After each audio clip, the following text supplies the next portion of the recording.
யாரும் தூக்கிட்டு போக மாட்டாங்க. பக்கத்து வீட்டு செல்வத்திரன் சொன்னோன்னா அவனோட ஆடு மாடோட சேர்த்து நல்லா பார்த்துப்பான். தீவனம் வாங்கறதுக்கு பணம் கொடுத்துட்டு வாங்க.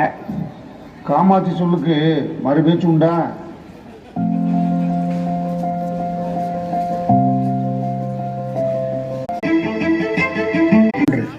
இடம் வீடு.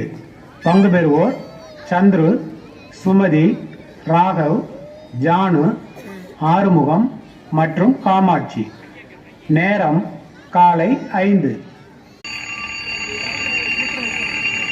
சந்துரு, சந்துரு. ஏமா, என்ன வேணும்? அத்தை, இப்போ எந்திரிச்சு வேலையை பார்த்தா தான் பசங்களை கிளப்ப முடியும். அதெல்லாம் நான் பார்த்துக்கிறேன். நீயும் சந்துருவும் கொஞ்ச நேரம் தூங்குங்க. நான் சமையலை முடிச்சுட்டு பசங்களை கிளப்புறேன். தேங்க்ஸ் அத்தை. விடுமா, பாவம் சந்துரு லேட்டாக தான் வந்தான். உனக்கும் ஆஃபீஸில் ஒர்க் டென்ஷன் இருக்கும். நான் பார்த்துக்கிறேன். நேரம்